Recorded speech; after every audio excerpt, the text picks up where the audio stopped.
بیٹا eco کم رکھنی ہے، اصل آواز اچا رکھا ہے۔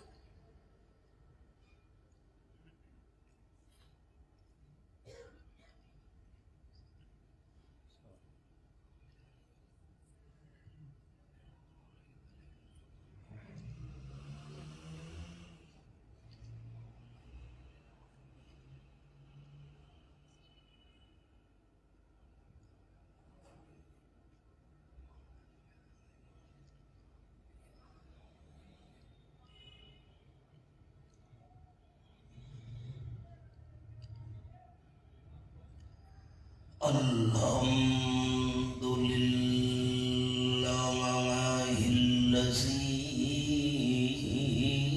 نزل الفرقان والصلاة والسلام على سيد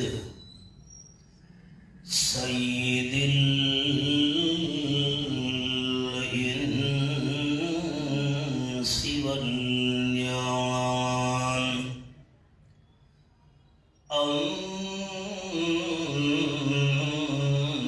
أما بعد فأعوذ بالله من الشيطان الرجيم بسم الله الرحمن الرحيم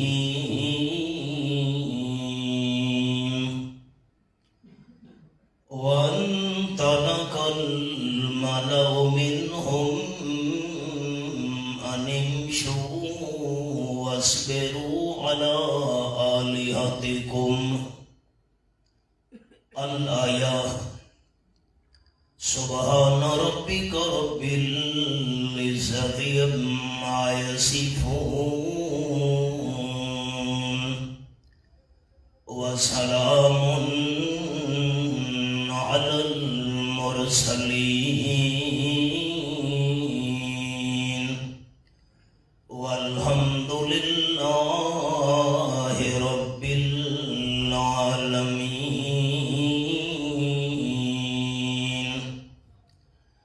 إن الله وملائكته يصلون على النبي يا أيها الذين آمنوا صلوا عليه وسلموا تسليما. درود شریف. اللهم صل على محمد وعلى آل محمد كما صليت على إبراهيم وعلى آل إبراهيم إنك حميد مجيد.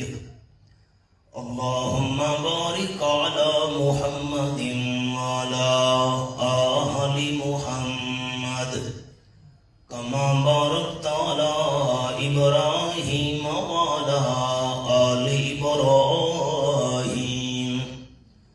إنك حميد مجيد. آواز تھوڑا اونچا کرو بیٹا، ہے ٹھیک؟ ملک صاحب اتنا نیڑے آ پاؤ میرے.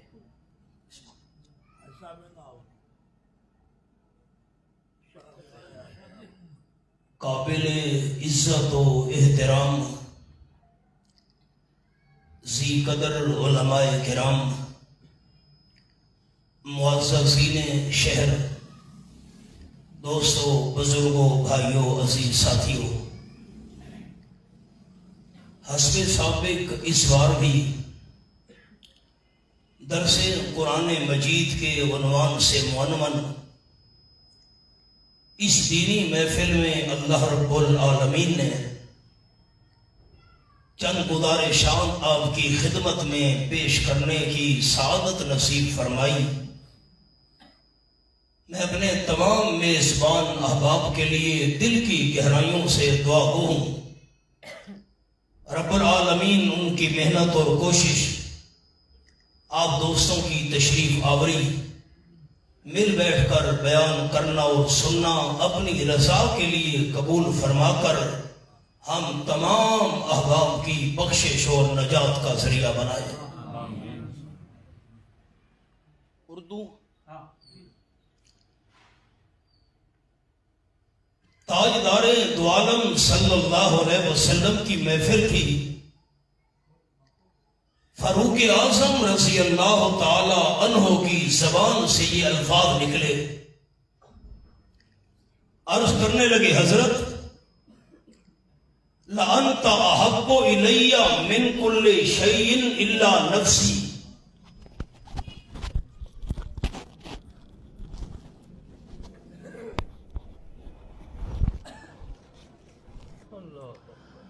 حبیب کبریاء صلی اللہ علیہ وسلم اس کائنات کے اندر جتنی بھی چیزیں ہیں، تمام کائنات کی چیزوں سے زیادہ مجھے آپ صلی اللہ علیہ وسلم سے محبت ہے، لیکن الا نفسی، جتنی مجھے محبت اپنے وجود اور اپنی جان کے ساتھ ہے اتنی محبت آپ کے ساتھ نہیں۔ مجھے اپنی جان کے ساتھ پیار آپ سے بھی زیادہ ہے۔ حبیب کبریاء صلی اللہ علیہ وسلم نے فرمایا نا، فاروق اعظم رضی اللہ تعالی عنہ، ایمان تب کامل ہوگا جب اپنی جان سے بھی زیادہ میں امام الانبیاء صلی اللہ علیہ وسلم سے پیار ہو۔ فوراً حضرت عمر رضی اللہ تعالی عنہ بول اٹھے، حضرت میں اپنے الفاظ واپس لے رہا ہوں، اب تمام کائنات کی چیزیں، حتیٰ کہ میرا اپنا وجود اور اپنی جان اور جسم، میں فاروق اعظم رضی اللہ تعالی عنہ کو محبت اپنے وجود سے بھی زیادہ آپ صلی اللہ علیہ وسلم کے ساتھ ہے۔ قال النبی صلی اللہ علیہ وسلم الآن یا عمر، او کما قال النبی صلی اللہ علیہ وسلم، آپ نے فرمایا اب ایمان کامل ہوا ہے۔ تو کامل ایمان کی نشانی کیا ہے کہ تمام کائنات حتیٰ کہ اپنی جان سے بھی زیادہ محبت آمنہ کے لال صلی اللہ علیہ وسلم سے ہو۔ اب کیسے پتہ چلے گا کہ ہمیں تاجدار دو عالم سے محبت کتنی ہے؟ میں نے اس کی 3 نشانیاں عرض کرنی ہیں۔ جو بندہ دعویٰ کرے کہ مجھے تاجدار مدینہ صلی اللہ علیہ وسلم سے پیار اور محبت ہے، اس کو 3 دلیلیں پیش کرنی پڑے گی۔ اگر ان 3 دلیلوں میں سے ایک دلیل کے اندر بھی بندہ ناکام ہو گیا، حبیب کبریاء صلی اللہ علیہ وسلم کے ساتھ اس کی محبت کا دعویٰ سچا نہیں۔ پہلی بات فرمایا اعوذ باللہ من الشیطان الرجیم، بسم اللہ الرحمن الرحیم، وقال الکافرون ساحر کذاب۔ یہ میرے سامنے 23واں پارہ سورت 7 کھلی ہوئی ہے، یہ حوالہ سارے اباب زیارت کیجئے، جیسے قرآن پاک زبان کے ساتھ پڑھنا ثواب ہے، جیسے قرآن مکمل کانوں سے سننا ثواب ہے، اسی طرح اللہ کی کتاب کی آنکھوں کے ساتھ زیارت کرنا بھی ثواب ہے۔ یہ میں نے انگلی رکھی ہوئی ہے، آیت نمبر 4 ہے یہ۔ آپ صلی اللہ علیہ وسلم کے دشمن جماعت بن کر آپ کے چچا جان ابو طالب کے پاس آ پہنچے۔ ان آیات کا شان نزول عرض کر رہا ہوں۔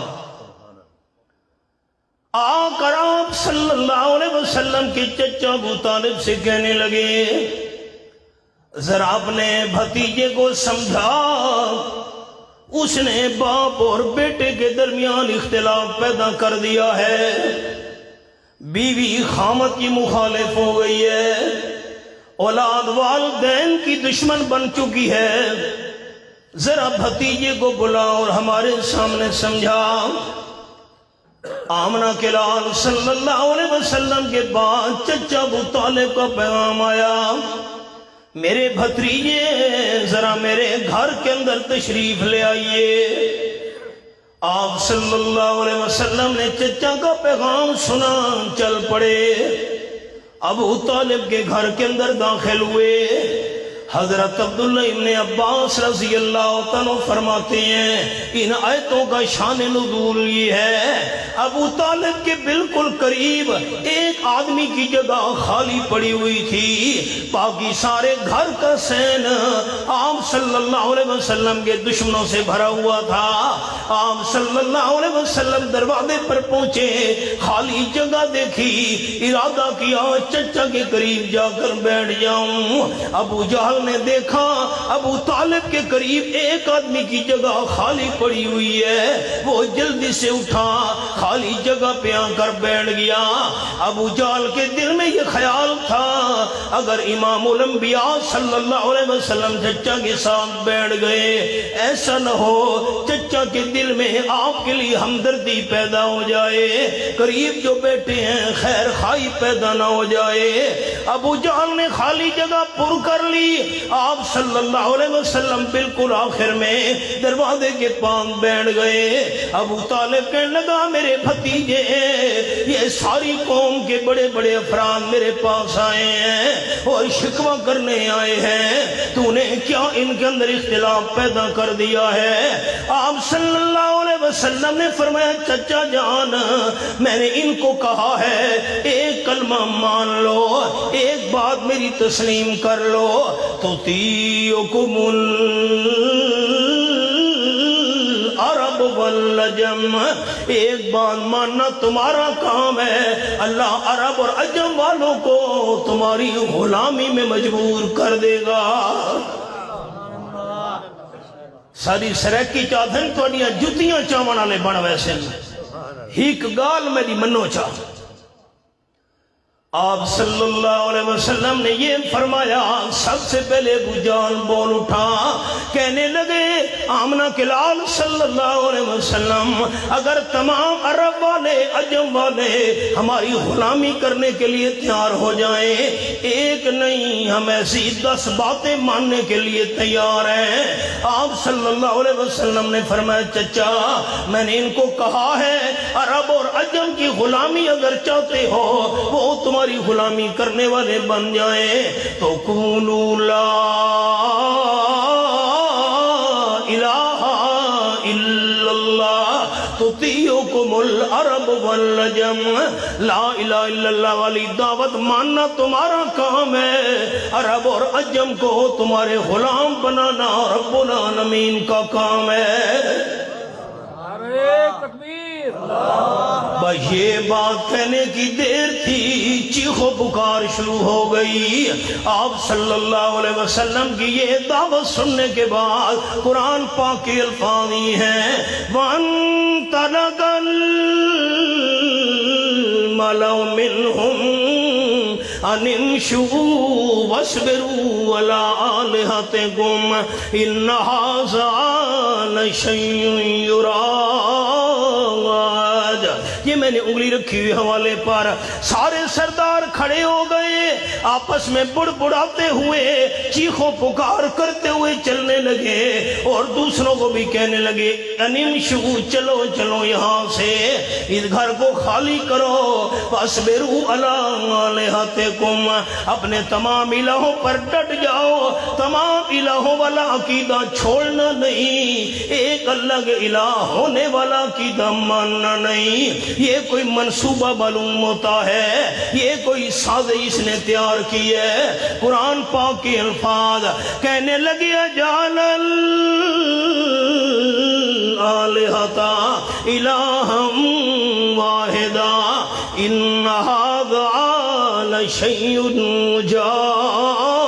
عجاب ہمارے تو بہت سارے الہ تھے آمنہ کے لال صلی اللہ علیہ وسلم نے تمام الہوں کی نفی کر کے ایک الہ والی دعوت پیش کر دی ہے یہ بڑی عجیب چیز ہے ہمارے عقل کے اندر یہ دعوت نہیں آ رہی وَقَالَ الْكَافِرُونَ هَذَا سَاحِرٌ كَذَّابٌ آپ صلی اللہ علیہ وسلم کے دشمن کہنے لگے معاذ اللہ آمنہ کلال جادوگر ہے کذاب مانا کیسے کروں مقام نبوت ہے کہنے لگے معاذ اللہ نقل کفر نہ باشد آمنہ کے لال سے بڑا جھوٹا انسان ہم نے نہیں دیکھا اللہ یعوذ باللہ توحید دا مسئلہ بیان تھی وے تے مخالفتہ نہ تھی وین ایک ہی میں ہو سکتا ہے مسئلہ توحید بیان ہو اور دشمنیاں نہ ہوں مسئلہ توحید بیان ہو اور فتوے نہ لگیں مسئلہ توحید بیان ہو اور لوگ مخالفت نہ کریں یہ کیسے ہو سکتا ہے اس کے پیچھے تو قربانیوں کی ایک بہت بڑی تاریخ ہے آئیے آپ صلی اللہ علیہ وسلم کے دشمن کہنے لگے چلتے چلتے ما سمینا بہذا فی الملت الاخرہ ان ھذا الا اختلاق ایک اللہ ہی الہ ہے یہ مسئلہ ہم نے باپ دادا کے مذہب میں نہیں سنا تھا آمنہ کے لال نے یہ کوئی نیا مسئلہ نکال لیا ہے یہ کوئی گھڑی ہوئی بات ہے اللہ کریم کی طرف سے نازل کی ہوئی چیز نہیں ہے آپ صلی اللہ علیہ وسلم کے دشمن چیخوں پکار کرتے ہوئے چلے گئے حضرت ابن عباس رضی اللہ عنہ فرماتے ہیں اللہ کریم نے یہ آیات اسی موقع پر نازل فرمائی ہے یہ سورۃ صاد کی پہلی آیات یہ میرے سامنے 23واں پارہ سورت کا نام الصافات یہ سورت الصافات میں نے کھولی ہوئی ہے انہم کانوا اذا قیل لہم لا الہ الا اللہ یستکبرون وَيَقُولُونَ إِنَّا لَتَارِكُوا آلِهَتِنَا لِشَاعِرٍ مَجْنُونٍ لا الہ الا اللہ والی دعوت سن کر آکڑ کیا کرتے تھے آپ صلی اللہ علیہ وسلم کے مخالف کہتے تھے معاذ اللہ ایک شاعر کی بات مان کر ایک دیوانے کی بات مان کر ہم سارے الہوں کو کیسے چھوڑ دیں ایک الہ والا عقیدہ ماننا نہیں سارے الہوں کو ہم نے چھوڑنا نہیں پہلی بات آپ صلی اللہ علیہ وسلم سے محبت کا دعویٰ اس بندے کا سچا ہے جو رحمت للعالمین صلی اللہ علیہ وسلم کی اسی دعوت کو مان لے لا الہ الا اللہ میں بات کھولوں گا ابھی یہ ابتدائی میرے کلمات ہیں حدیث پاک میں آیا آپ صلی اللہ علیہ وسلم صحابہ کرام کے لشکر کو لے کر احد کے میدان میں پہنچے دشمنان اسلام نے مسلمانوں کو مٹانے کے لیے احد کے مقام پر ڈیرا لگا لیا، مکہ مکرمہ سے کفار آئے ہیں، اسلام کا نام و نشان مٹانا چاہتے ہیں۔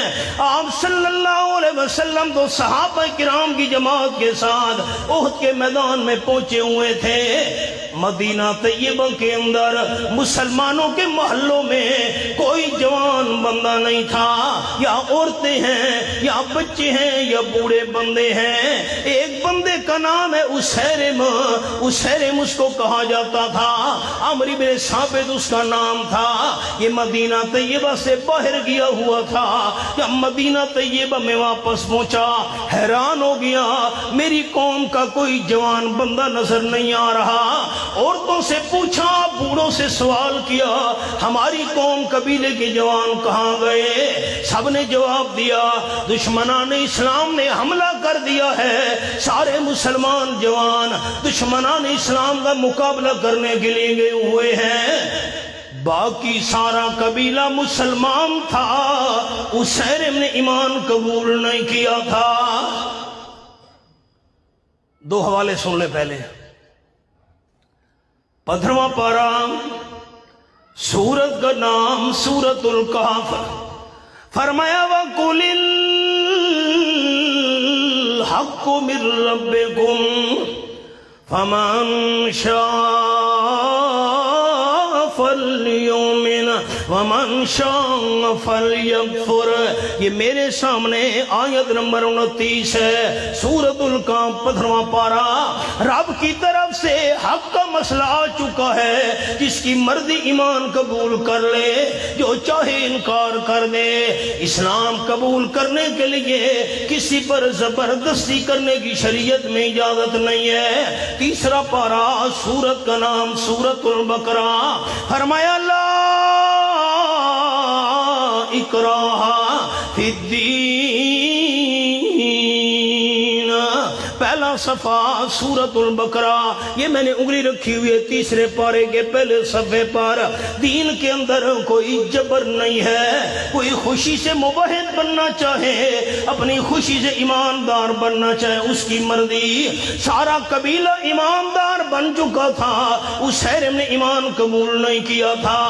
جب اس نے دیکھا میری قوم قبیلے کے سارے جوان دشمنوں کے ساتھ مقابلہ کرنے کے لیے گئے ہوئے ہیں، جلدی جلدی تلوار اٹھائی، احد کے میدان میں جا پہنچا۔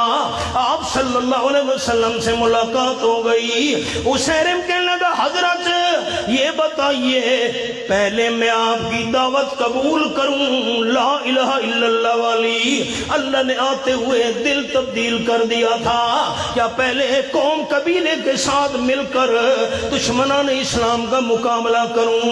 رحمت عالم صلی اللہ علیہ وسلم نے فرمایا دونوں کام اکٹھے کرنے ہیں، پہلے میری دعوت قبول کر، بعد میں جا کر دشمنان اسلام سے جہاد شروع کر۔ آپ صلی اللہ علیہ وسلم کے سامنے پڑھنے لگا اشہد اللہ و اشہد ان محمدن عبدہ و رسولہ۔ یہ بھی جملہ آپ کو سناتا جاؤں۔ حضرت اسیرم رضی اللہ تعالیٰ عنہ خالی مسلمان نہیں ہوا، خالی ایماندار نہیں بنا، ایماندار ہونے کے ساتھ ساتھ آمنہ کے لال کا صحابی بھی بن گیا۔ میں آگے چل کر انشاءاللہ عرض کروں گا، یہ مضمون بھی آنے والا ہے انشاءاللہ۔ آپ صلی اللہ علیہ وسلم نے فرمایا لا تمسن النار، جہنم کی آگ اس کے قریب بھی نہیں آئے گی۔ اللہ کے محبوب صلی اللہ علیہ وسلم کون؟ آپ نے فرمایا جس مسلمان ایماندار نے رانی او رام رانی او کما قال النبی صلی اللہ علیہ وسلم، جس ایماندار نے مجھے دیکھا اس پر بھی جہنم کی آگ حرام ہے، اور جس ایماندار نے میرے صحابی کو دیکھا اس تابعی پر بھی جہنم کی آگ حرام ہے۔ اب جا تلوار اٹھائی، قوم والوں کے پاس پہنچا، جب انہوں نے اسیرم رضی اللہ تعالیٰ عنہ کو تلوار اٹھا کر آتے ہوئے دیکھا، سارے قوم والے کہنے لگے ارجے، واپس چلا جا، ہمارے قریب نہیں آنا۔ کیوں بھائی؟ میں تو تمہارا تعاون کرنے آیا ہوں۔ جملہ سنیے، قوم قبیلے والے کہنے لگے انا لا نستعین میں مشرکین، تو حالت شرک میں ہے، ہم کسی مشرک سے کسی قسم کی امداد نہیں لینا چاہتے، واپس چلا جا۔ حدیث پاک میں آیا، آنکھوں میں آنسو اتر آئے، زاروں قطار رو پڑا، اپنی قوم قبیلے والوں سے کہنے لگا میری قوم قبیلے والوں، میں اس وقت مشرک نہیں ہوں، آمنہ کے لال صلی اللہ علیہ وسلم کی خدمت میں آپ کی دعوت قبول کر کے آیا ہوں۔ نا تو نے لا الہ الا اللہ والا مسئلہ مان لیا ہے؟ جی بالکل، ابھی کلمہ پڑھ کے آیا ہوں، آپ صلی اللہ علیہ وسلم کی دعوت ہم نے قبول کر لی ہے، میں نے بھی قبول کر لی ہے، میں بھی تمہارے ساتھ شامل ہونا چاہتا ہوں۔ قوم والے کہنے لگے بسم اللہ، قوم کے ساتھ مل کر دشمنان اسلام سے جہاد شروع کر دیا۔ 70 صحابہ کرام بہت کے میدان میں شہید ہو گئے، 70 زخمی ہو گئے، آپ صلی اللہ علیہ وسلم کا چہرہ انور بھی خون سے رنگین ہوا، دندان مبارک بھی شہید ہوئے۔ آپ کی آمد مبارکہ تھی، جنگ ختم ہونے کے بعد سارے میدان جنگ کا چکر لگایا کرتے تھے۔ آپ صلی اللہ علیہ وسلم دیکھتے دیکھتے ایک ڈیڈ باڈی کے پاس پہنچے، میت کے پاس پہنچے، خون میں رنگین جسم پڑا ہے۔ آپ صلی اللہ علیہ وسلم نے فرمایا اللہ اکبر۔ حضرت کیا بات ہے؟ تاجدار مدینہ صلی اللہ علیہ وسلم نے فرمایا یہ میری دعوت قبول کرنے والے حضرت حسین رضی اللہ عنہ کی لاش پڑی ہوئی ہے۔ عاملہ قلیلا وأجر کثیرا او کما قال النبی صلی اللہ علیہ وسلم۔ عمل تو حضرت حسین نے بہت تھوڑا کیا، لیکن بے بہا اجر و ثواب سے اللہ نے اسے مالا مال کر دیا۔ تکبیر۔ اگلی بات دھیان سے سنیے گا، حافظ الحدیث حضرت ابو ہریرہ رضی اللہ عنہ کی عادت تھی، صحابہ کرام سے سوال پوچھا کرتے تھے یہ بتاؤ میرے ساتھیوں وہ کون بندہ ہے جس نے ایک بھی نماز نہیں پڑھی، ایک بھی روزہ نہیں رکھا، ایک قرآن کی آیت کی تلاوت نہیں کی، ایک عمرہ بھی نہیں کیا، ایک حج بھی نہیں کیا، صدقہ خیرات بھی اللہ کے نام پر نہیں دیا، لیکن بہشت برین کا وارث بن گیا، وہ کون ہے؟ صحابہ کرام فرماتے تھے حضرت ابو ہریرہ ہمیں کوئی پتہ نہیں ہے، ایک نماز نہ پڑھے، ایک حج ایک عمرہ نہ کرے، قرآن کی آیت کی تلاوت نہ کرے، صدقہ خیرات نہ دے اور جنت کا وارث بن جائے، ہمیں کوئی علم نہیں ہے۔ حافظ الحدیث حضرت ابو ہریرہ رضی اللہ عنہ فرماتے تھے یہ حضرت حسین تھا رضی اللہ تعالیٰ عنہ، ایک نماز ایک روزہ ایک حج ایک صدقہ ایک خیرات ایک بھی اللہ کا ذکر نہیں کیا، لیکن آپ کی دعوت قبول کرنے کے بعد جان قربان کی، رب العالمین نے جنت کا وارث بنا دیا۔ آپ صلی اللہ علیہ وسلم سے محبت کی پہلی نشانی یہ ہے انسان امام الانبیاء صلی اللہ علیہ وسلم کی اس دعوت کو مان لے، لا الہ الا اللہ۔ اب المیہ یہ ہے کلمہ ہم نے پڑھا ہے لیکن سمجھا نہیں، پڑھا ہے معنی نہیں آتا۔ اب غور کریں، میں قرآن کا ایک مقام کھول رہا ہوں، رئیس المفسرین سند المحدثین ہمارے بڑے حضرت مولانا حسین علی رحمۃ اللہ علیہ فرماتے تھے اگر لا الہ الا اللہ کا معنی سمجھنا ہو تو یونس علیہ السلام کی دعا کو سمجھ لو. اشارہ کرتا ہوں 17واں پارہ، سورت کا نام سورت الانبیاء. فرمایا وَظَنَّ إِذْ ذَهَبَ مُغَاضِبًا فَظَنَّ أَن لَّن نَّقْدِرَ عَلَيْهِ فَنَادَىٰ فِي الظُّلُمَاتِ أَن لَّا إِلَٰهَ إِلَّا أَنتَ سُبْحَانَكَ إِنِّي كُنتُ مِنَ الظَّالِمِينَ.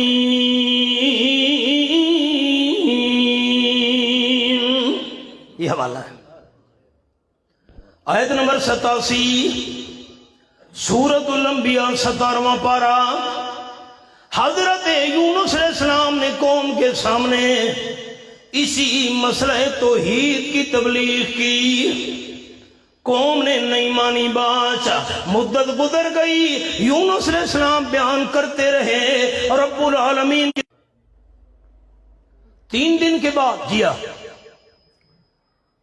ایک دن گزرا، دوسرا دن گزرا، جب تیسرا دن آیا حضرت یونس علیہ السلام بستی سے باہر چلے گئے. کیوں؟ جہاں اللہ کا پیغمبر موجود ہو وہاں اللہ کا عذاب نہیں آیا کرتا. اللہ کی قدرت. یونس علیہ السلام بستی سے باہر کھڑے ہیں، نظارہ کر رہے ہیں. اللہ کریم کے وعدے کے مطابق عذاب آ گیا. قوم والوں نے دیکھا واقعی یونس علیہ السلام نے سچ فرمایا تھا، تیسرے دن عذاب آ جائے گا. چھوٹے بڑے، عورتیں، بچے، بوڑھے، جوان، سارے کے سارے میدان میں نکل کھڑے ہوئے. اللہ کے سامنے آہوداری شروع کر دی. رب العالمین مہربانی کر، ہم یونس علیہ السلام کی دعوت توحید کو ماننے کے لیے تیار ہیں. قرآن پاک کے الفاظ ہیں. سورت کا نام سورت یونس. یہ میرے سامنے 11واں پارہ کھلا ہوا ہے. اللہ فرماتے فَلَوْلَا كَانَتْ قَرْيَةٌ آمَنَتْ فَنَفَعَهَا إِيمَانُهَا إِلَّا قَوْمَ يُونُسَ. یہ میرے سامنے آیت نمبر 98 کھلی ہوئی ہے. جب سچے دل کے ساتھ یونس علیہ السلام کی قوم نے شرک سے توبہ کی، اللہ کریم نے آتے ہوئے عذاب کو واپس کر دیا. سر اٹھائیے.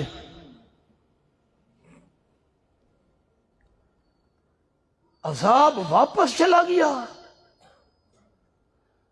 یونس علیہ السلام بستی کے باہر دیکھ رہے تھے سارا منظر. اب خیال، ہمارا پاکستان تو نہیں ہے نا. مفسرین کرام رحمہم اللہ نے لکھا اس دور کا رواج تھا اگر کوئی بندہ جھوٹا ثابت ہو جاتا اسے قتل کر دیا کرتے تھے. حضرت یونس علیہ السلام نے سوچا میں نے کہا تھا عذاب آ جائے گا، یہ تو عذاب واپس جا رہا ہے. اگر میں بستی میں پہنچا بستی والے مجھے جھوٹا سمجھ کر قتل کر دیں گے. بستی میں واپس نہیں لوٹے، وہاں سے روانہ ہو گئے دریا کی طرف. اب یہ تو پتہ نہیں قوم والے میری دعوت قبول کر کے میری غلامی کرنے کے لیے دعوت مان چکے ہیں. یہ میرے سامنے 7واں پارہ سورت کا نام سورت الانام. فرمایا وَعِندَهُ مَفَاتِحُ الْغَيْبِ لَا يَعْلَمُهَا إِلَّا هُوَ. یہ میرے سامنے آیت نمبر 59 ہے. سورت کا نام سورت الانام 7واں پارہ. غیب کی چابیاں صرف اللہ ہی کے پاس ہیں. غیب کی چابیوں کو بھی اللہ کے بغیر کوئی نہیں جانتا. دریا کی طرف روانہ ہو گئے. اللہ کی قدرت. یونس علیہ السلام کنارے پہ پہنچے. کشتی جا رہی تھی سواریاں لے کر. مجھے بھی بٹھا لو. کشتی والوں نے بٹھا لیا. کشتی جب درمیان میں پہنچی بھنور میں پھنس گئی. اللہ کا پیغمبر کشتی کے اندر ہے، کشتی چلتی نہیں۔ ملتان والے تو بادشاہ بزرگ دی تصویر چ بنائی نے، او کشتی دے تلو ہاتھ رکھی بیٹھے ہے۔ یہ کہ یہ حضرت شیخ جیلانی رحمت اللہ علیہ ہیں، ایک بوڑھی عورت نے پاؤ دودھ نہیں دیا تھا ان کے نام پر، حضرت کو جو غصہ آیا اس کے بیٹے کی برات آ رہی تھی، ساری برات کو پانی میں غرق کر دیا۔ 11 سال بعد بوڑھی کو خیال آیا، او ہو میں نے تو ایک پاؤ دودھ نہیں دیا تھا، اس نے آ کر دودھ دیا۔ حضرت نے 11 سال بعد ہاتھ مارا، ساری برات والی کشتی کو اوپر نکال لیا۔ بزرگ دی شکل بنی ہے، داڑھی چھوٹی ہے، ہوندی داڑھی چھوٹی ہے تے کشتی دے لو ہاتھ، بڈھی اگو ہاتھ پکڑ کے انج کھلوتی ہے جی۔ ہائے ہائے، اب فیصلہ قرآن سے کروں، آپ کا کیا ایمان ہے؟ اونچا بتا دے تاکہ یہ زمین گواہ بن جائے دن قیامت کے، قرآن سچ ہے، قرآن سچ ہے۔ حوالہ دکھاؤں جھگڑا ختم نہ ہو جائے۔ یہ میرے شیخ القرآن علامہ احمد شعیب خان، سورت کا نام سورت لقمان 21واں پارہ، یہ میرے سامنے رب العالمین کا قرآن کھلا ہوا ہے۔ فرمایا علم ترى ان الفلك تجری فی البحر بنعمت اللہ۔ یہ آیت نمبر 31 ہے، زیارت کرے سارے دوست، انگلی میں نے رکھی ہوئی ہے، بڑا آسان معنی ہے، غور کیجئے گا۔ سننے والے بندے تو نے غور نہیں کیا۔ ان الفلک تجری فی البحر، سمندر میں کشتیاں چل رہی ہیں، اللہ کشتیوں کو کون چلا رہا ہے؟ حضرت شیخ جیلانی رحمت اللہ علیہ چلا رہا ہے، حضرت علی رضی اللہ عنہ کشتیاں چلا رہا ہے، انبیاء کرام علیہ السلام کشتیاں چلا رہے ہیں، اولیاء کرام کی طاقت ہے، کشتیاں چلا رہے ہیں۔ اللہ کے قرآن نے جھگڑا ختم کر دیا، لفظوں پہ آپ نے غور کرنا ہے، جھگڑے ہی ختم ہو جائے گا۔ علم ترى ان الفلک تجری فی البحر، سمندر میں کشتیاں چل رہی ہیں، بے نعمت اللہ، اللہ کی مہربانی سے۔ سبحان اللہ۔ یہ حوالہ ہے، جھگڑے ہی ختم ہو گیا۔ اللہ کا نام کون ساتھی اونچا لے گا؟ میں اس کے لیے دعا کروں۔ سمندر میں کشتیاں چلانے والا کون ہے؟ اونچا اونچا کون ہے؟ اچھا یہ میرا فیصلہ ہے یا قرآن کا فیصلہ ہے؟ دیکھو لو، دین جھگڑے کا نام نہیں میرے بھائی، دین تو پیار اور محبت کا نام ہے۔ رستہ دی بھائی جی، آؤ بیٹا آواز کھولو، تھوڑا ساتھی قریب آ جائیں نا جی، تھوڑا تھوڑا، آنے والوں کو تکلیف ہو رہی ہے، تھوڑا تھوڑا آواز موٹا کرو، اونچا کرو، میری طرف دیکھیں۔ اچھا سرا مجمع میں ایک دفعہ پھر اللہ کی طرف سے برکت نازل ہو جائے۔ کشتیاں چلانے والا کون ہے؟ اللہ۔ حضرت یونس علیہ السلام کشتی کے اندر ہیں، کشتی چلتی نہیں۔ واہ میرا اللہ، اللہ کا پیغمبر کشتی سے باہر نکلے تب کشتی چلتی ہے۔ قرآن پاک کے الفاظ فَسَاهَمَ فَكَانَ مِنَ الْمُدْحَضِينَ۔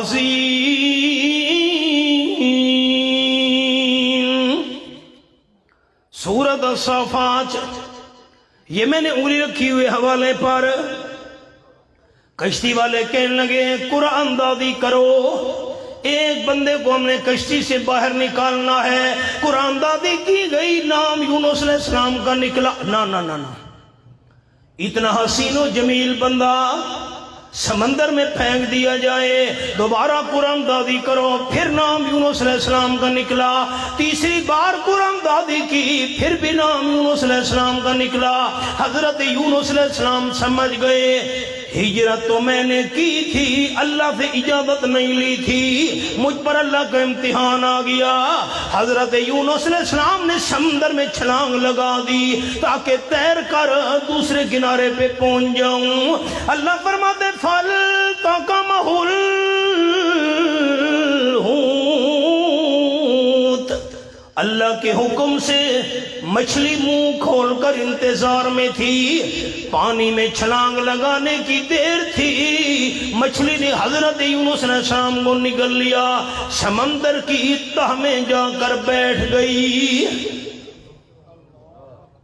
دریائے جہلم آپ کے قریب ہے، دریائے سندھ ہمارے قریب ہے، 2-3 منٹ سے زیادہ بندہ پانی میں نیچے نہیں رہ سکتا، سانس بند ہو جاتا ہے، آکسیجن نہیں مل سکتی۔ اگر کوئی بندہ پانی میں ہوتا لگائے، تھوڑی دیر کے بعد اسے اوپر آنا پڑتا ہے، پھر سانس لینا پڑتا ہے، پھر ہوتا لگایا کرتا ہے۔ اللہ تیری قدرت کاملہ پہ قربان جاؤں، پانی کے اندر کوئی بندہ بھی زندہ نہیں رہ سکتا۔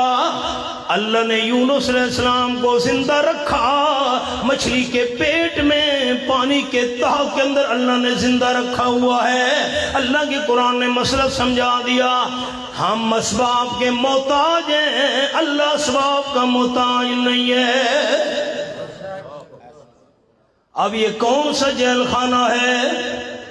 مچھلی کا پیٹ، پانی کا اندھیرا، رات کا اندھیرا، مچھلی کے پیٹ والا اندھیرا، اور دنیا کا جیل خانہ نہیں کوئی ضمانت دے کر چھڑا لے۔ نمبر 2، دنیا کا قید خانہ نہیں کوئی بندہ سفارش کر کے چھڑا لے۔ نمبر 3، دنیا کا جیل خانہ نہیں کوئی بندہ رشوت اور چائے پانی دے کر چھڑا لے۔ نمبر 4، دنیا کا قید خانہ نہیں کوئی زبردستی جیل توڑ کر اس کو چھڑا لے۔ 4 طریقے ہوتے ہیں، ضمانت سے بندہ باہر آ جاتا ہے، نمبر 2 رشوت دے کر باہر آ جاتا ہے، سفارش دے کر جیل سے نکل آتا ہے، یا قیدی کے وارث اتنے طاقت والے ہوں جیل کی سلاخیں توڑ کر قیدی کو نکال لیں۔ لیکن حضرت یونس علیہ السلام ایسے جیل خانے میں ہیں اللہ کے بغیر کسی کو پتہ ہی نہیں۔ قرآن پاک کے الفاظ، فنادا فی الظلمات اللہ الہ الا انت سبحانک انی کنت من الظالمین۔ آیت نمبر 87 عرض کرنا چاہتا تھا، حضرت مولانا حسین علی رحمت اللہ علیہ فرماتے تھے، اگر لا الہ الا اللہ کا معنی سمجھنا ہے، یونس علیہ السلام کی دعا کو سمجھ لو۔ مچھلی کے پیٹ کے اندھیرے میں، پانی کے اندھیرے میں، رات کی تاریکی میں حضرت یونس علیہ السلام بلا رہے ہیں، لا الہ الا انت۔ میری طرف دیکھیے گا، کیا معنی؟ اللہ اس جیل خانے کے اندر مچھلی کے پیٹ میں تیرے بغیر میرے حالات جاننے والا اور کوئی نہیں۔ الہ کا معنی سارے حالات جاننے والا، میرے حالات جانتا ہے الا انتا، صرف تو جانتا ہے، تیرے بغیر کوئی نہیں جانتا۔ الہ کا معنی لا الہ الا انتا، اللہ مچھلی کے پیٹ میں تیرے بغیر میری پکار سننے والا اور کوئی نہیں ہے۔ الہ کا معنی غیبانہ پکارے سننے والا، لا الہ الا انت۔ اللہ مچھلی کے پیٹ والے جیل خانے میں تیرے بغیر میری مشکل کو حل کرنے والا اور کوئی نہیں ہے۔ الہ کا معنی مشکلیں حل کرنے والا، لا الہ الا انت۔ اللہ تیرے بغیر اس قید خانے میں میری حاجت کو پورا کرنے والا تیرے بغیر کوئی نہیں۔ الہ کا معنی حاجات پوری کرنے والا، الہ کا معنی غیبانہ حالات کو جاننے والا، الہ کا معنی غیبانہ پکارے سننے والا، الہ کا معنی مشکل کو حل کرنے والا۔ یہ معنی سمجھ آیا حضرت یونس علیہ السلام کی دعا سے۔ ہک کو مانا لوگ پکئی ودن، اللہ تو بغیر معبود کوئی نہیں، اللہ تو بغیر عبادت دے لے کچھ، عبادت بھی تو عربی دے لفظ ہے، عبادت کے رشے ہے، آگے کوئی پتہ نہیں۔ لا الہ الا انت، میری 4 انگلیاں دیکھنی ہیں دوستوں نے، سر اٹھائیے. الہ کا معنی غیبانہ پکارے سننے والا، الہ کا معنی سارے حالات جاننے والا، الہ کا معنی حاجات پوری کرنے والا، الہ کا معنی مشکلیں حل کرنے والا. انی کنت من الظالمین.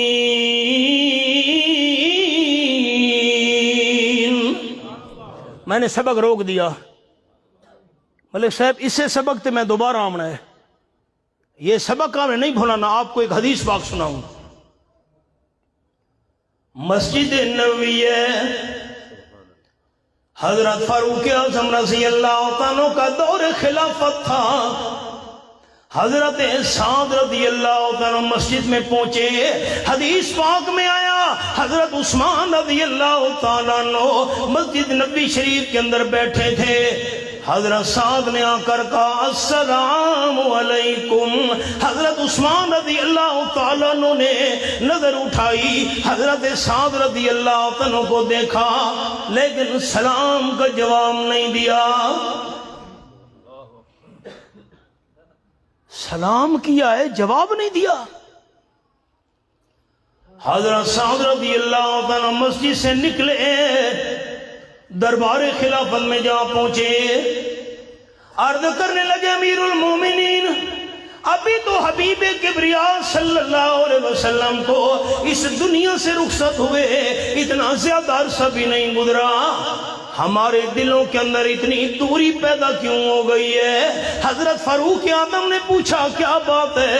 حضرت سعد رضی اللہ تعالیٰ عنہ نے شکایت کی ابھی تھوڑی دیر پہلے میں مسجد نبوی شریف میں پہنچا، حضرت عثمان رضی اللہ تعالیٰ مسجد میں بیٹھے تھے، میں نے جا کر سلام کیا، انہوں نے نظریں اٹھا کر مجھے دیکھا لیکن میرے سلام کا جواب نہیں دیا. سلام کا جواب نہیں دیا. فاروق اعظم رضی اللہ عنہ نے بندہ بھیجا، حضرت عثمان رضی اللہ عنہ کو بلا لائیے. بندہ گیا، حضرت عثمان آپ کو امیر المومنین حضرت فاروق اعظم رضی اللہ عنہ بلا رہے ہیں.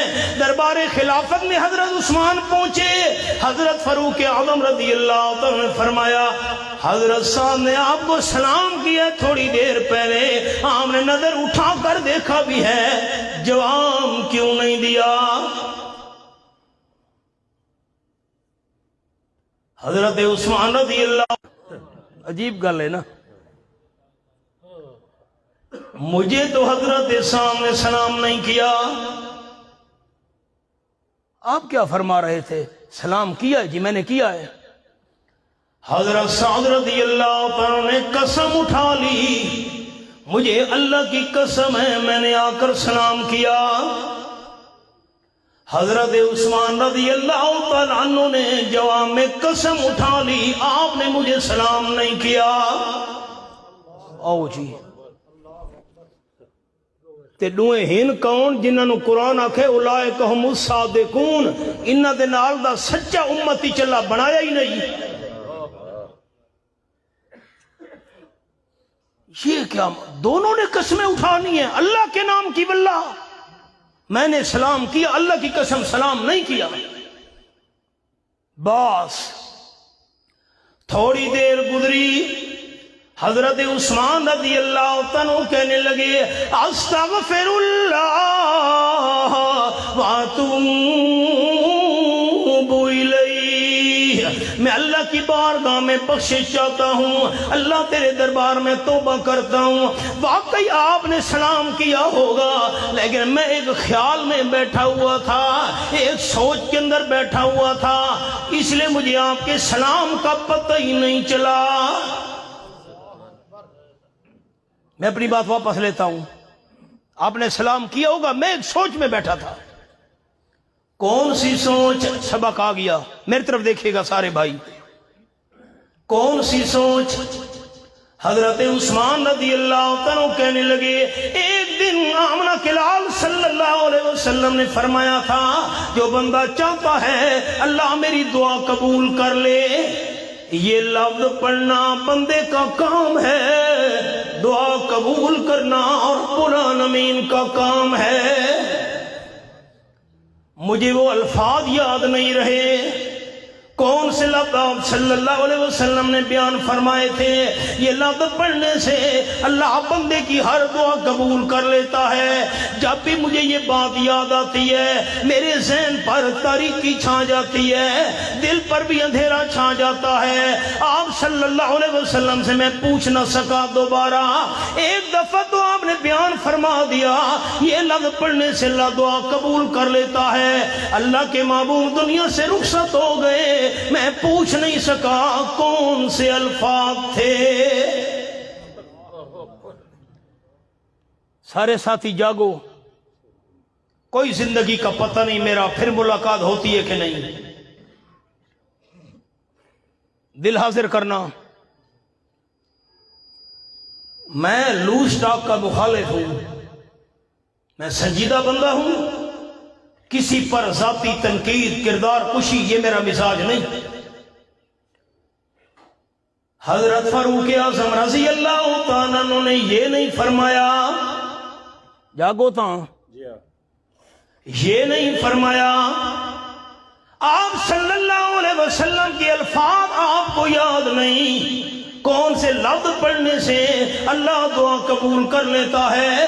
حضرت عثمان رضی اللہ عنہ اگر آپ کو الفاظ یاد نہیں ہیں آمنہ کے لال کی قبر پر جا کر پوچھ لیتے ہیں۔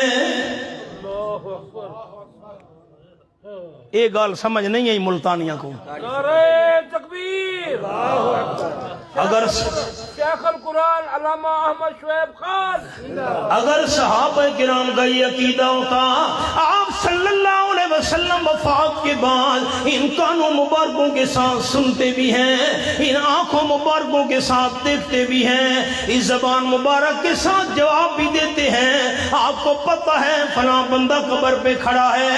اگر صحابہ کرام کا یہ عقیدہ تھا حضرت عثمان رضی اللہ تعالیٰ عنہ نے آپ کی قبر پر جا کر آمنہ کے لال سے سوال کیوں نہیں کیا؟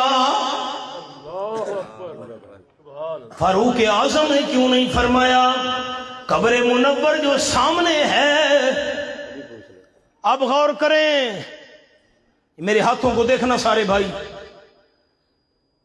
آپ صلی اللہ علیہ وسلم کی قبر منور، اوپر حضرت عائشہ رضی اللہ عنہ کا حجرہ، اس کے باہر عمر ابن عبدالعزیز رحمت اللہ علیہ کی لکڑی کی دیوار، بند کی بند 5 کونوں والی دیوار، اس کے باہر نور الدین زنگی کی سیسا پلائی ہوئی دیوار ہے پانی تک، اس کے باہر ترکیوں کی بنی ہوئی دیوار ہے، دیوار در دیوار، دیوار در دیوار، کوئی کھڑکی نہیں، کوئی روشن دان نہیں، کوئی سوراخ نہیں، کوئی دروازہ نہیں۔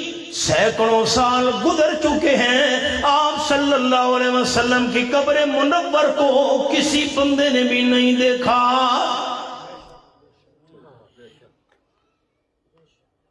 اور جس دور کی میں بات کر رہا ہوں اس وقت تو حضرت عائشہ رضی اللہ تعالیٰ عنہ کے حجرے میں قبر منور نظر آتی تھی۔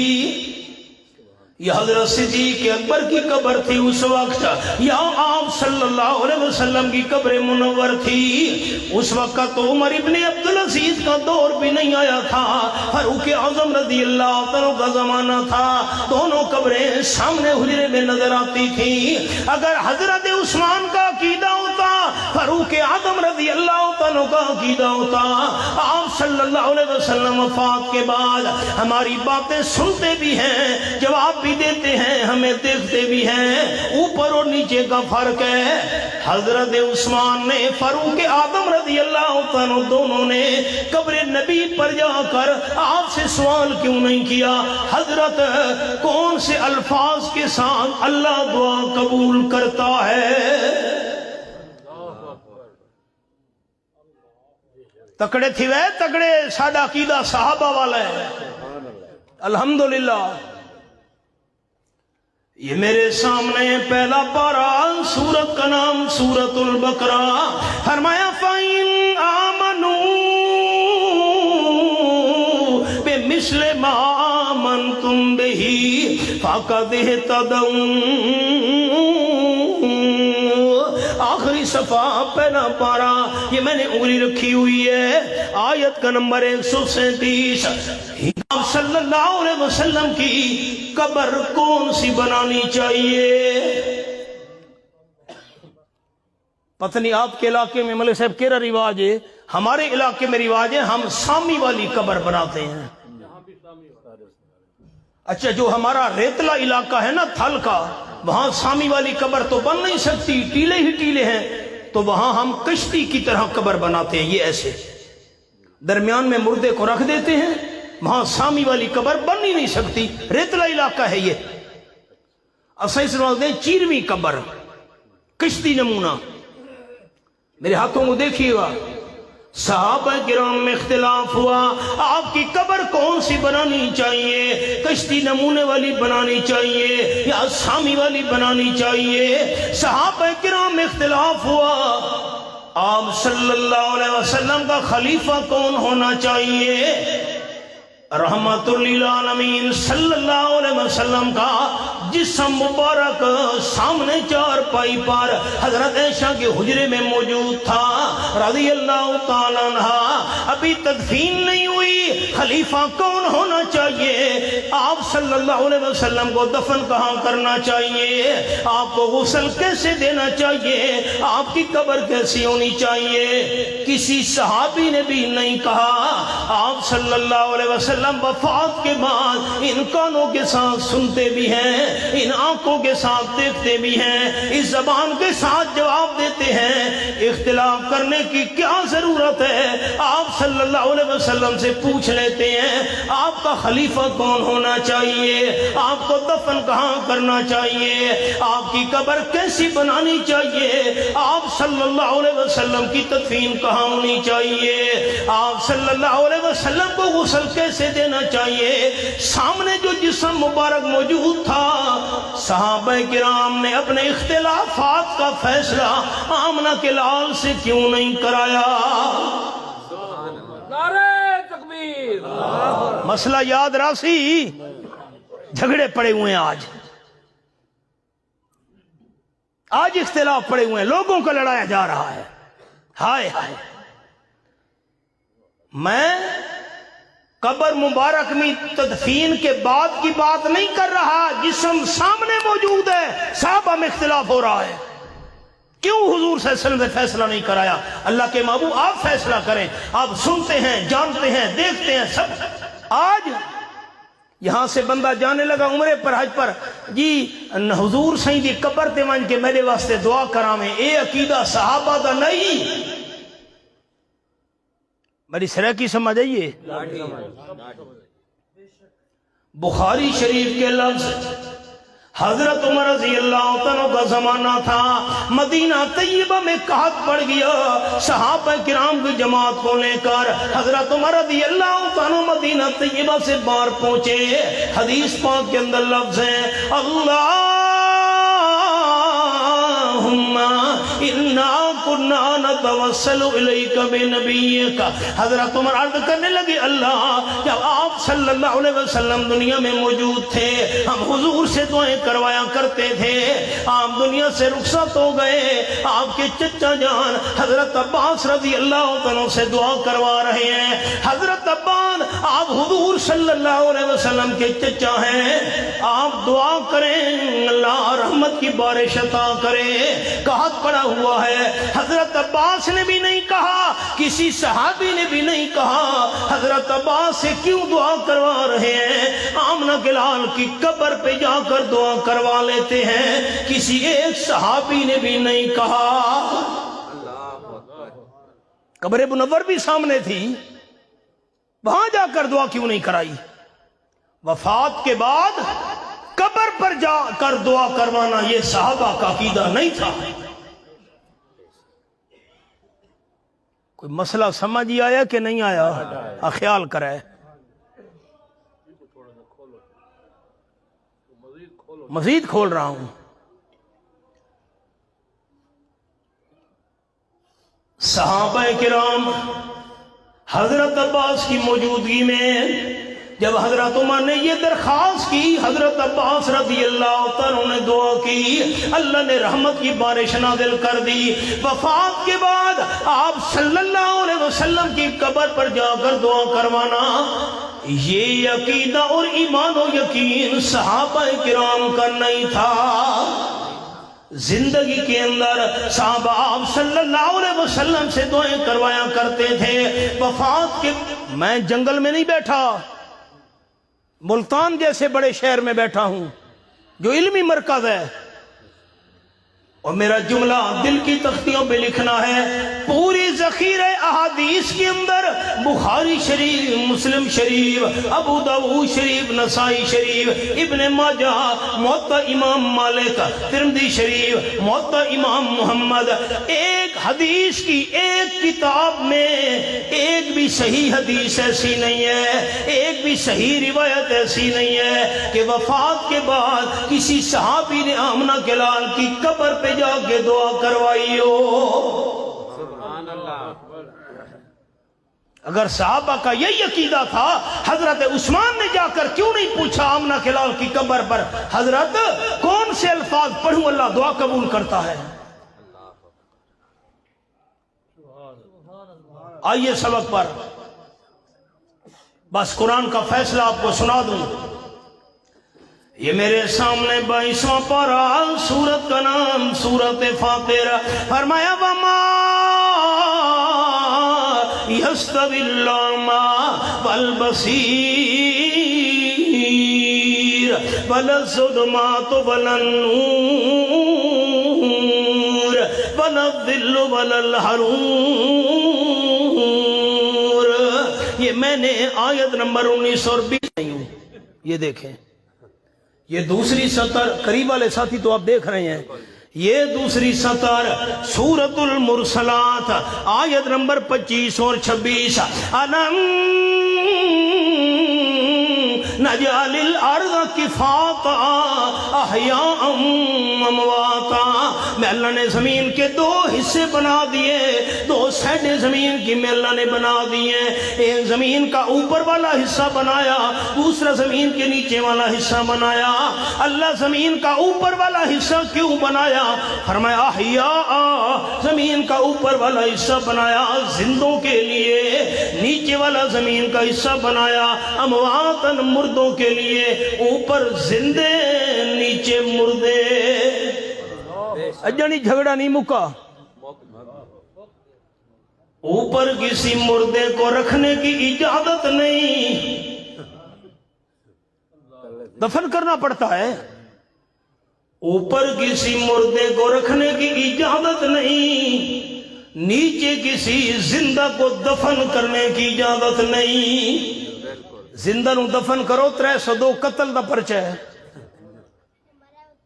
اوپر والا حصہ زندوں کے لیے، نیچے والا، یہ میرا فیصلہ ہے کہ قرآن کا، یہ کھولا ہوا ہے۔ خیال احباب، اگر کوئی نیچے زندہ ہو جائے، خیال کرنا میرے لفظوں پر میرے سارے احباب، اگر نیچے کوئی زندہ ہو جائے اور کوئی رہنے دے یا نہ دے، نیچے اللہ زندہ نہیں رہنے دیتا۔ جب نیچے والے زندہ ہو گئے، قبریں پھٹ جائیں گی، قیامت آ جائے گی، وہ زندہ اوپر آ جائیں گے۔ اتلا حصہ جیندیاں واسطے تے تلوا حصہ مویاں واسطے، زندہ اور مردے برابر نہیں۔ فرمایا ان اللہ یسمع من یشاء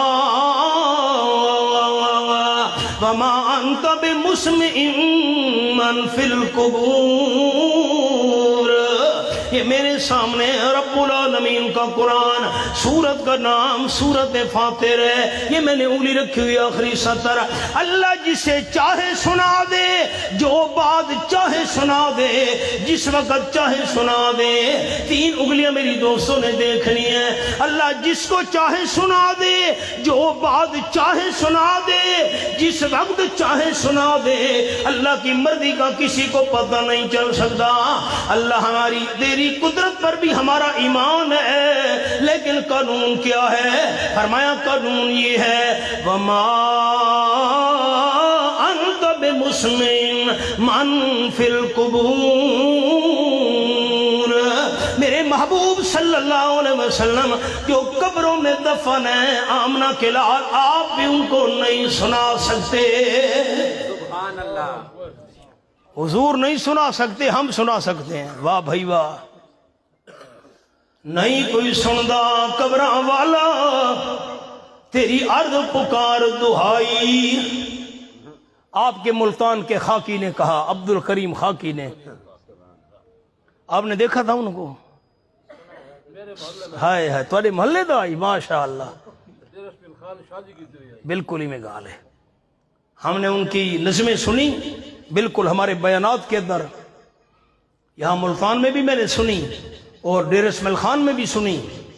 خاکی نے کہا نہیں کوئی سندا قبراں والا تیری عرض پکار دہائی، رب تعالی جس نو سنا دے وے او سن لے عذر نہ کائی۔ مومن سارے بردخ دے وچ دیندا رب دا قرآن گواہی، ہر ویلے تے ہر جھاؤ تے خاکی ایک سن دی ذات الہی۔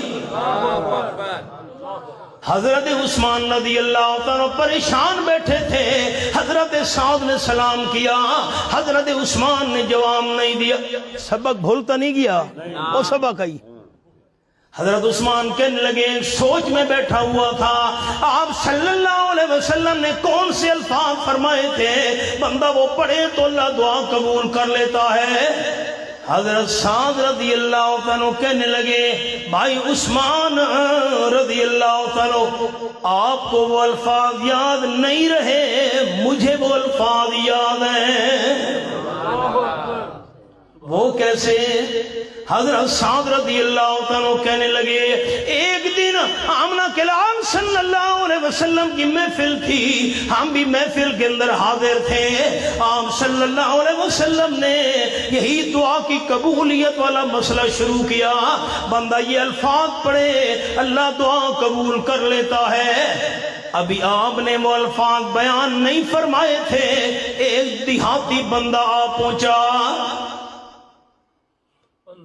محفل میں بیٹھ گیا۔ آپ صلی اللہ علیہ وسلم نے دیہاتی بندے سے باتیں شروع کر دی، اس نے آپ سے گفتگو شروع کر دی۔ گفتگو کرتے کرتے وہ دیہاتی بندہ اٹھا واپس جانے لگا، آپ صلی اللہ علیہ وسلم بھی کھڑے ہو گئے، اپنے گھر کی طرف روانہ ہو گئے۔ حضرت سعد رضی اللہ تعالیٰ بیان کرتے ہیں، میں بھی آپ صلی اللہ علیہ وسلم کے پیچھے پیچھے چل پڑا، چلتے چلتے آپ اپنے گھر مبارک کے دروازے میں داخل ہونے لگے۔ میں نے سوچا حضور گھر میں چلے گئے، وہ الفاظ ہمیں کون بیان کرے گا؟ میں نے زمین پر زور کے ساتھ پاؤں مارا، آواز آئی، آپ نے فرمایا کون ہے؟ ابو اسحاق حضرت سعد رضی اللہ تعالیٰ، جی میں حضرت سعد ہوں جی، کیوں میرے پیچھے آ رہے ہو؟ حضرت سعد کہنے لگے، حضرت آپ نے بھی بات شروع کی تھی، جو بندہ یہ الفاظ پڑھ لے اللہ اس کی ہر دعا قبول کر لیتا ہے۔ دیہاتی بندہ آپ پہنچا، آپ اس کے ساتھ باتیں کرنے میں مصروف ہو گئے، آپ اٹھ کھڑے ہوئے، دیہاتی چل پڑا، وہ الفاظ بیان کرنے رہ گئے تھے۔ میں نے اس لیے زمین پہ زور سے پاؤں مارا ہے، آپ رک جائیں، وہ الفاظ وہ بیان کر دیں۔ کون سے الفاظ بندہ پڑھے اللہ بندے کی دعا قبول کر لیتا ہے۔ آپ صلی اللہ علیہ وسلم نے فرمایا، حضرت سعد رضی اللہ تعالیٰ عنہ وہ الفاظ ہیں یونس علیہ السلام کی دعا والے۔ سبق آ گیا نا، سبق پہ میں آپ پہنچا ہوں۔ آپ نے فرمایا جو بندہ دعا مانگے اور یہ الفاظ پڑھ لے، لا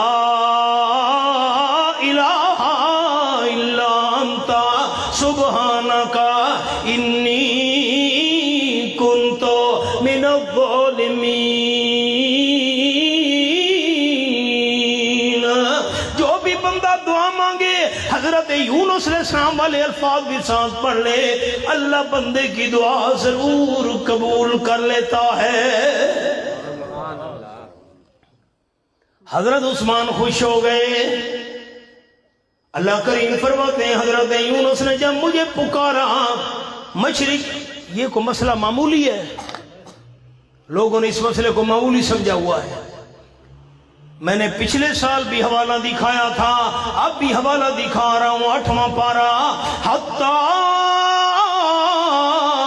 اذا جاءتهم رسلنا يتوفونهم قالوا أين ما كنتم تدعون من دون الله، یہ حوالہ ہے آیت نمبر 37 سورۃ الاعراف 8واں پارہ۔ موت کے بعد 3 سوال ہوں گے، من ربک، من نبیک، ما دینک، تیرا رب کون ہے، تیرا پیغمبر کون ہے، تیرا دین کیا ہے۔ یہ 3 سوال تو موت کے بعد ہوں گے۔ ایک سوال مرتے وقت بندے سے پوچھا جائے گا، تیاری بھی نہیں کی، موت کا وقت آ گیا، یہ حوالہ ہے۔ کاش آپ نوٹ کرتے، مانا گھروں میں چیک کرتے، جھگڑے ختم ہو جاتے۔ آ گئے فرشتے، یا توفون امرو، نکال رہے ہیں۔ اللہ فرماتے فرشتوں ٹھہرو، مرنے والے بندے سے سوال کرو۔ فرشتے پوچھتے ہیں انما کنتم تدعون من دون اللہ، آج وہ پیر فقیر کہاں گئے جن کو مشکل وقت میں پکارا کرتا تھا؟ آج بابا لات کہاں گیا؟ آج عزا فقیرنی کہاں گئی؟ آج بابا منات کدھر ہے؟ یہ ایسے میں نے نام نہیں لیے۔ 27واں پارہ، سورت کا نام سورۃ النجم۔ فرمایا افرأیتم اللات والعزی منات الثالثۃ الاخری، آیت نمبر 19 اور 20۔ باب لات کا دربار 1، باب منات کا دربار 2، عزا فقیرنی کا دربار 3۔ یہ 3 بڑے بڑے دربار تھے آپ صلی اللہ علیہ وسلم کے دشمنوں کے۔ مرنے والے سے فرشتے پوچھ رہے ہیں آج بابا لات کہاں گیا، عزا پیرنی کہاں گئی، آج بابا منات کدھر ہے؟ یا عزا کے نعرے لگایا کرتا تھا، اللہ کے نیک بندوں کو پکارا کرتا تھا۔ یہ کھوٹی قسمت کھری کر دیتے ہیں، یہ بادشاہ ڈوبتی کشتیاں پان لگا دیتے ہیں۔ بادشاہ یہ اولاد دینے کے مالک ہیں، گھن ککڑتے دے پتر آج کہاں گئے؟ فوت ہونے والا جواب دے رہا ہے، اللہ نے قرآن میں نقل کیا، قالوا ذلوا عنا، یہ میرے سامنے 8واں پارہ سورۃ الاعراف آیت نمبر 37، یہ میں نے انگلی رکھی ہوئے حوالے پر۔